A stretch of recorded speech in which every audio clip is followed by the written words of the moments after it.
Hello, and welcome to Mind Canon, the only Star Wars review show that always has Ahsoka Tano's back, even though she hangs out with Mandalorian scum. I am your host, the FAT Mantis, and today we are reviewing Clone Wars, Season 7, Episode 9, Old Friends Not Forgotten. Now, the beginning of this episode put a chill down my spine. It begins as we see the red words Clone Wars go flying off into the galaxy. We know we're in for an epic storyline. This episode is a complete return to form for Clone Wars. It had epic battles, it had epic stakes, it had friendly reunions, it had our principal characters that we all love and are glad to see again, and most importantly, it had fun. What types of fun?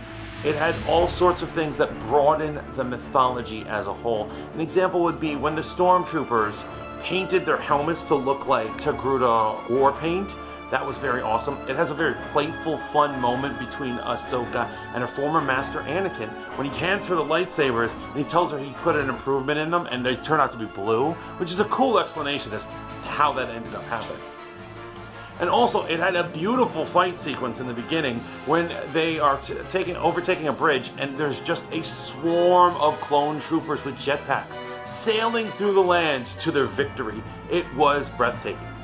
Now, what I want to get into is as the succession of agency. So at the beginning of our storyline, Obi-Wan and his men are pinned down on a bridge. And who should appear? Anakin Skywalker. And he is cool as a cucumber, and he decides to go to the Confederate forces and surrender. This is all a ploy because, of course, he's having his men with their jetpacks fly under the bridge and flank his enemies. Fighting smarter rather than harder, he's able to overtake our enemy. Now, the thing that is important to realize, this is a callback to Christophsis, where we have Obi-Wan pulled that same maneuver to defend a bridge where he pretended to be surrendering. And it just kind of shows that after all these years of the Clone Wars, Anakin Skywalker is ready to be a Master Jedi. Spoiler alert, he's not gonna get it. Now later on in the episode, while they are sieging down upon Mandalore, Ahsoka and her units are being swarmed by aerial jetpack-wielding Mandalorians. And Ahsoka decides, without a jetpack, to jump out of it to try to save one particular pilot. She's doing aerial acrobatics and insanity. She ends up saving the pilot and crashes the ship and gets straight into combat. It shows her evolution and her graduation to being a true lethal Jedi. When we first met her, she was a timid 14-year-old. Yeah, sure, she did some good action sequences, but this is over the top. Now this calls back to Season 1, Episode 13, I believe it's called Jedi Crash, where Anakin did a very similar aerial maneuver, where he decided, I don't need a jetpack, I'm just going to jump and flip and cut and do all sorts of shenanigans. However, what's very important, Ahsoka ended up doing it better. But it really shows that she has learned from Anakin how to be a knight of her own. They now have agency to accept their own destinies, which we all know is on the verge. Now, if you noticed, the call that took Obi-Wan and Anakin out of the story was that they needed to go rescue the Chancellor as Grievous and his forces were attacking Coruscant, which means they were just a few hours out from the beginning of Revenge of the Sith. And I know we are all very, very excited to see how the Revenge of the Sith episodes will tie in. There's a lot of beats and other side stories that could be told over the course of these next 3 episodes. I feel that this episode really lived up to Lucas's legacy. And this is some of the best stuff that I've seen in a long time, and I am happy to see it. Now, I'm going to give this episode a 94. I'm going to have to talk about some of the negatives on this episode.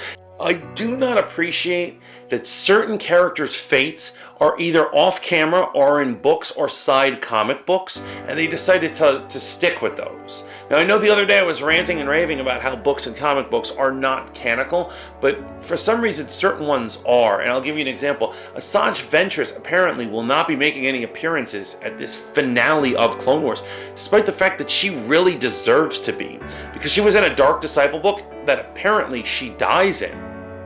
Now, if you actually notice, if you see some of the promotional art. Darth Maul actually has his double-bladed lightsaber. Half of it is his lightsaber, and the other half, part of the hilt, is made out of Asajj Ventress's old lightsaber. Another way that this affected the episode is when we last left Maul in the series, Darth Sidious had caught up with him, killed his brother, defeated him, and dragged him away from Mandalore.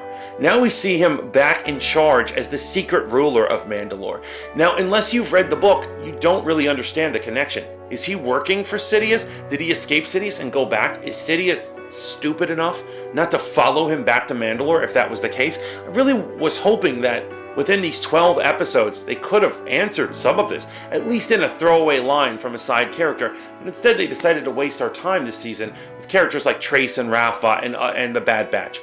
So, which are fine characters, they just spent too much time on. Now, I'm going to have to move on to our bonus material for today. And our bonus material is news that actually broke today.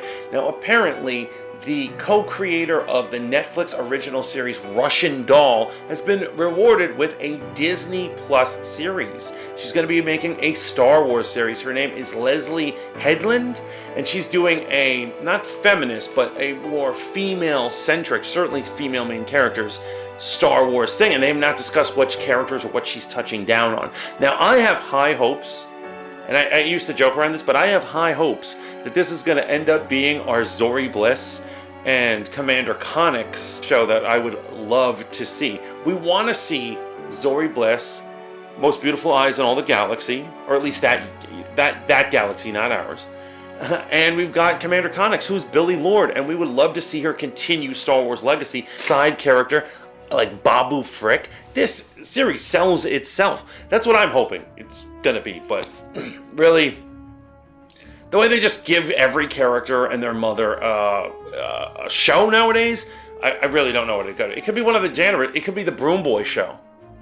Well, I mean, he was a dude, or maybe he's not a dude. They're aliens, so we don't know what gender he is.